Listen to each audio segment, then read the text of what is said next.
जिस मत में आप आए हो राधा स्वामी मत में, जिसमें सूरत शब्द का योग बताया है, उसमें तो सच्ची भक्ति का रास्ता यही है कि तुम अपने दिल में प्रेम पैदा करो, बुराइयों से बच जाओ और सच्चाई के रास्ते पे चलो। सेवा अगर तुम्हें आती है तो मैं तो कहता हूँ, मैं क्या कहता हूँ, शास्त्र हमारे कहते हैं, जितने महापुरुष हुए सब ने फरमाया है कि अगर तुम्हारे साथ कोई बुरा सलूक भी करता है तुम उसका अच्छा करो। तुम अगर अच्छा करोगे तो तुम्हारा अपने आप अच्छा होगा, क्योंकि तुम्हारे अच्छे का परिणाम आपको मिलना, जो बुरा करता है उसको बुरे का परिणाम मिलेगा। एक संत सखोबाई हुई है, सखोबाई, जब उसका रिश्ता करने के लिए उसके घरवाले उसके जो आए उसको देखने के लिए कि भाई उस लड़की से हमारे लड़के से शादी करनी है, तो वो और थोड़ी कठोर स्वभाव की थी और सखोबाई कृष्ण जी की भगत थी। तो जब उसमें घर में आए देखने के लिए, कहने लगे कि लड़की को बुलाओ, और वो इतनी कठोर के लड़की जब आई तो उसको वो लड़की सामने आके बैठ गई। बोली किसने तुझे बैठने के लिए कहा है? जो उसकी सास बनने वाली थी वो उसको कहती किसने तुम्हें बैठने के लिए कहा है? आज के ज़माने में कोई लड़की को कह देना, वो उसको उठा के घर से भगा देंगे, वो वापस खड़ी होगी। बोली कि नहीं, मेरे से गलती हुई है। बोली कि तुझे क्या आता है? बोला कि मुझे सब कुछ आता है, सारे काम करूँगी, सारे काम करेगी तो। और उनके माँ बाप से कहती है कि शादी में क्या दोगे इसका? बोला कि अभी तय तो कर लो। तय क्या होना था? लेकिन उनमें इतनी नम्रता और दीनता थी। बोले कि हमारे घर में एक ही तो लड़की है, हमारी जमीन जायदाद घर मकान ये सब का सब हम शादी करके इसको दे देंगे सखों को, और वो सब कुछ दे के हम तो तीर्थों पे चले जाएंगे, हमको तो यहाँ रहना ही नहीं है, जो कुछ है ये इसका है, क्या देना लेना। बोले कि चलो ठीक है। बोली चल के दिखा। चल के दिखाती है वो। बोली हाँ ठीक है, शादी तय होगी। शादी हो जाती है, घर में ले जाके उसको इतना परेशान करती है कि तेरे माँ बाप ने क्या दिया, क्या किया, यहाँ तू नौकरानी बन के आई है, सब नौकर हटा दिए, पूरे काम किया कर। कईयों की आदत होती है, आप भी देखते हैं कैसे, लेकिन वो उनको परेशान क्यों करते हैं? उसको बेटी नहीं मानते, उसको दुश्मन समझते हैं, नौकर से भी बदतर हालत बना देते हैं। उसको अगर प्यार से करो तो काम करने से कोई मरता घटता नहीं है।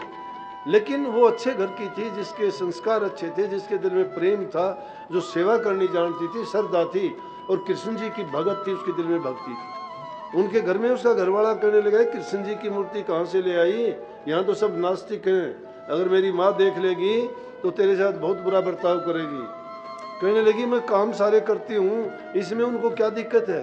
बोला नहीं नहीं, ये नहीं चलेगा, यहाँ पे यहाँ कोई व्रत नहीं करता, कोई और तीर्थों पे नहीं जाते, कोई मंदिर में नहीं जाते, कोई पूजा पाठ नहीं करते, कोई मूर्ति नहीं है, कोई देवी देवता को नहीं मानते यहाँ पे, तो ना रख इसको। लेकिन वो कहने लगी कि इसमें दिक्कत क्या है, मैं सारे काम करूँगी। लेकिन उसको इतना परेशान उसने कर दिया, उसको जो भी काम उससे करवाती उसको बुरा बर्ताव करती। लेकिन जिसके दिल में सच्चाई थी, प्रेम था, उसने एक दिन सोचा, पंढरपुर जा रहे थे, पंढरपुर बहुत बड़ा मंदिर है एक, जिसमें कृष्ण जी की मूर्ति स्थापित है और लोगों की बहुत आस्था जुड़ी हुई है। जैसे यहाँ खाटू श्याम जी में जाते हैं या सालासर में बालाजी के लिए जाते हैं, उसी प्रकार से ये शायद महाराष्ट्र में है, वहाँ पे पंढरपुर में कृष्ण जी की बड़ी मान्यता है। तो वहाँ पे वो लोग जा रहे थे और उसने गांव का ये एक भगत आदमी था, वो भी एक पार्टी के साथ जब जाने लगा तो बेचारी परेशान तो थी, उसको लेके वो कहने लगी, वो साथ में गई थी पानी भरने, उसको अपना पकड़ा दिया टोकनी की, ये टोकनी हमारे घर दे देना, मैं तो पंढरपुर चली इस पार्टी के साथ में, ये जो टोली भक्तों की जा रही है वहाँ पे पंढरपुर में जाऊँगी और वहाँ कृष्ण जी के दर्शन करूँगी। उसने घर आके बताया कि वो आपकी बहू तो वहाँ चली गई। अपने से लड़के से कहने लगी, उसने तो नाक कटवा दी। क्या कर दिया? भक्ति के लिए अगर कोई जाता है तो नाक कटती है लोगों की, बुरे रास्ते पे जाता है तो कोई नाक नहीं कटती, उल्टे सीधे काम करते हो तो कोई नाक नहीं कटती। जब उजड़ा मुंह होता है, काला मुंह नहीं होता। लेकिन कोई भक्ति के रास्ते पे जाता है, कोई मंदिर में पूजा करने जाता है, कोई तीर्थों पे जाता है, कोई नेक काम करता है तो नाक कटती है और काले मुंह हो जाते हैं। ये आज के ज़माने की वो है। लेकिन जो नास्तिक लोग होते हैं उनको क्या पता कि भक्ति क्या चीज़ है। उसके दिल में तो बात समाई हुई थी, वो उनके साथ गई लेकिन उसका घरवाला क्या हुआ कि रास्ते में से और उसको ले आया पीटता हुआ वापिस ले आके, और घर में कहने लगे रस्से से बांध दे इसको। रस्से से बांध दिया गया और बोला कि एक बड़ा सा ताला ला के भी इसको बंद कर दे, मैं देखूंगी ये कहाँ जाएगी, मरने दे इसको, भूखा मरने दे, इसकी भक्ति देखनी है। इसने ये गलत किया है, वो तो कर दिया। लेकिन जब कृष्ण जी ने देखा कि मेरे भगत की जो इच्छा थी दर्शन करने की और उसके साथ होया उल्ट, कि उसको कितनी ज़्यादा तकलीफ दी जा रही है, कितनी पीड़ा है, ना उसको खाने को देते हैं, उसको बंद कर दिया। तो कृष्ण जी ने क्या किया कि स्वयं जाके एक औरत का भेष बना के और उसको तो जाके मुक्त कर दिया और उसकी जगह आप बंद के खड़े हुए।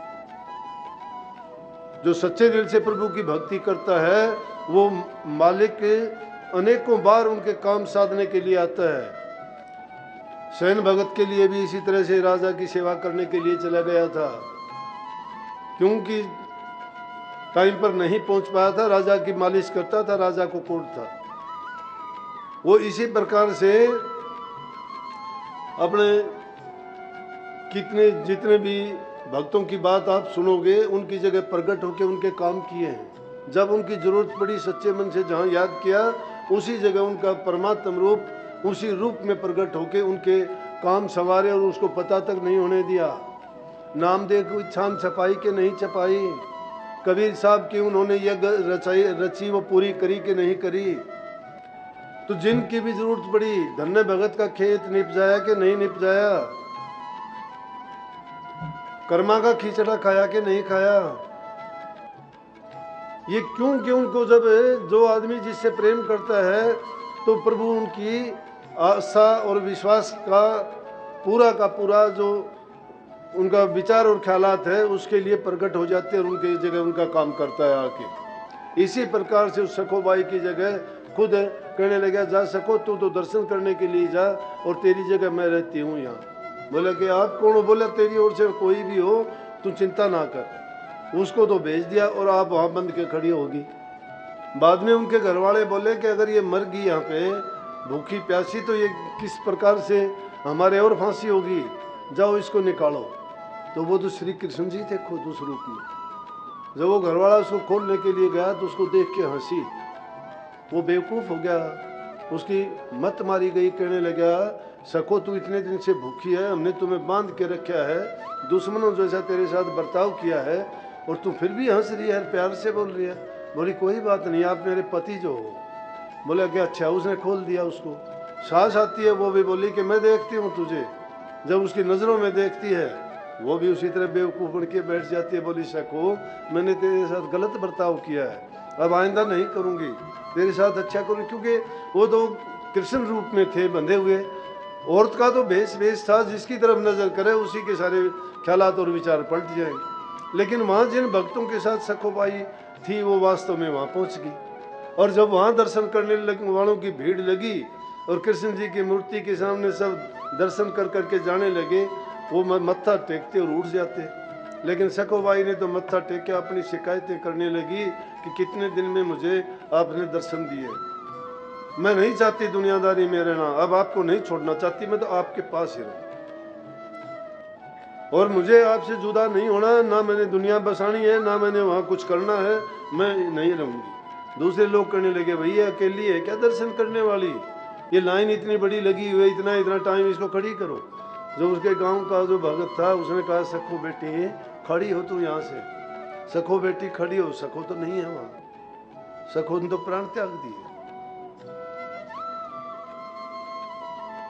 सब के सब हैरान हो गए। वो बेचारा के घर वालों को क्या जवाब दूंगा, अब इतनी दूर पड़ता था उसके गांव से, उसने वहीं संस्कार करके उसके फूल डाल के एक उसमें मिट्टी के बर्तन में और कपड़े से बांध के ले आया कि घर वालों को तो अब ये संदेशा देना पड़ेगा कि आपकी बहू की तो अस्थियां हैं। ये रोते बिलखते पीटते गए बेचारे, लेकिन वहां जाके देखते हैं तो घर में तो सखोबाई थी।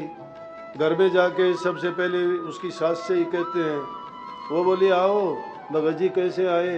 बोला क्योंकि वो घर के तो हालात बदले हुए थे कि आज तो बड़ी प्रेम से बोलती है। वो बेचारा संकोच में बोला कि क्या बोल रहे हैं। ने बोली क्या बोलोगे भगत जी, क्या हमारे तो बहू ऐसी आई है उसने तो सारे घर को ही संभाल दिया।